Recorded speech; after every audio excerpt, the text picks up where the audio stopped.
Halo teman-teman, kenalin nama aku Diani Cynthia Ramdhani dari kelas 3D jurusan Psikologi Universitas Jenderal Ahmad Yani dengan NIM 711191179. Di video kali ini, aku bakalan jelasin ke kalian tentang proses encoding pada memori. Udah pada tahu kan memori itu apa? Ya, bener banget, memori itu tempat menyimpan data. Misalnya di gadget kalian terdapat memori handphone yang fungsinya untuk menyimpan segala data dari gadget kalian. Tapi di kesempatan kali ini, aku bakalan jelasin ke kalian tentang memori di otak kita. Untuk beberapa menit ke depan, disimak baik-baik penjelasan dari aku. So, enjoy my video. Menurut Santrok tahun 2005, memori adalah penyimpanan informasi melalui proses encoding, storage, dan retrieval. Apa sih proses encoding, storage, dan retrieval itu? Singkatnya, proses itu menjelaskan tentang bagaimana informasi masuk ke dalam memori kita dan dikeluarkan kembali ketika kita membutuhkannya.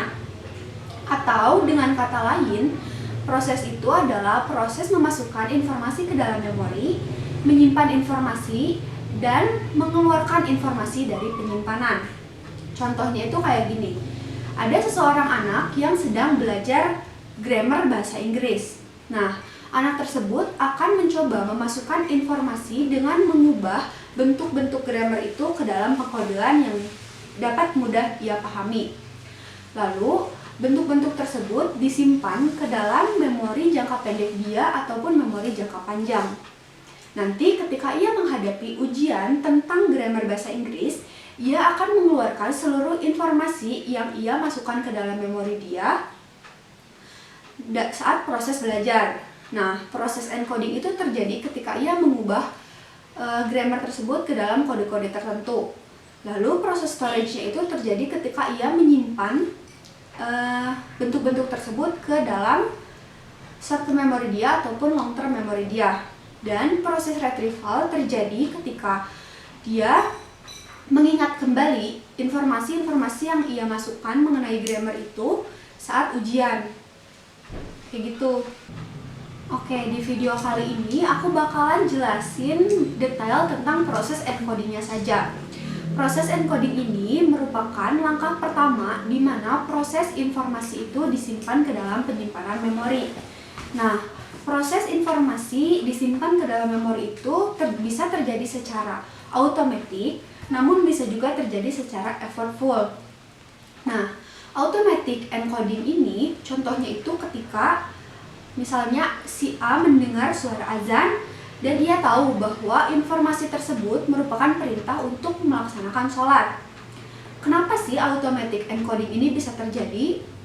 Karena automatic encoding ini itu ada kaitannya dengan pengalaman pribadi.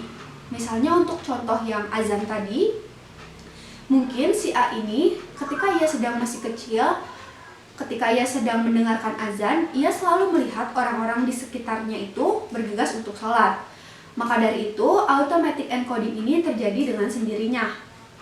Selain ada kaitannya dengan pengalaman pribadi, automatic encoding ini juga ada kaitannya dengan minat yang tinggi dan juga tipe basic learning. Tipe basic learning itu contohnya conditioning, motor learning, dan lain-lain. Dengan kata lain, automatic encoding ini merupakan proses penyimpanan informasi yang terjadi secara otomatis atau tidak diperlukan usaha yang lebih dari diri kitanya untuk menyimpan informasi tersebut. Nah, sedangkan effortful encoding ini tuh terjadi harus dengan usaha yang lebih. Contohnya itu ketika kita sedang mendengarkan instruksi pada saat psikotes. Meskipun kita nggak berminat dengan psikotes tersebut, tapi kita harus berusaha memahami instruksi yang diberikan untuk dapat mengerjakan psikotesnya dengan baik. Nah, usaha yang dikeluarkan ini tuh contohnya memperhatikan yang memberikan instruksi, atensi kita lebih tinggi kepada yang memberikan instruksi, kayak gitu. Nah, kalau atensi itu kan tentunya sangat mempengaruhi proses encoding karena sifat dari atensi itu merupakan selektif, di mana kita harus memperhatikan satu stimulus di antara ribuan stimulus lainnya. Contohnya itu ketika tadi kita sedang psikotes, nah kita harus berusaha memperhatikan orang yang memberikan instruksi meskipun kita misalnya sedang dalam keadaan pengen buang air kecil dan lain-lain. Sedangkan untuk tingkat pemrosesan itu merupakan seberapa paham kita, seberapa mendalam kita memahami suatu informasi. Bisa biasa saja, menengah, dan sangat mendalam. Nah, lalu faktor yang ketiga itu ada elaborasi. Elaborasi itu mengaitkan stimulus satu dengan stimulus lainnya. Misalnya itu ketika kita mencoba memahami tentang pengertian memori. Nah, kita itu supaya gampang paham bisa mengaitkannya dengan di dalam realitasnya. Contohnya itu mengaitkan dengan kayak gimana sih informasi itu masuk ke dalam memori kita dan lain-lain kayak gitu. Nah, faktor yang terakhir itu ada imagery. Imagery itu kayak perumpamaan. Kita bisa memasukkan informasi ke dalam memori kita dengan mudah dengan cara menggunakan perumpamaan. Contohnya itu kayak gini, misalnya kita mengingat nomor kamar teman kita. Nomor kamar teman kita itu nomor 014. Nah, otomatis kita harus mengumpamakannya supaya kita mudah mengingatnya. Misalnya 0 itu diumpamakan orang yang gemuk, 1 itu diumpamakan orang yang kurus, dan 4 itu diumpamakan kursi. Dengan begitu kita mudah mengingat informasi tersebut. Oke, segitu aja informasi yang bisa aku kasih ke kalian.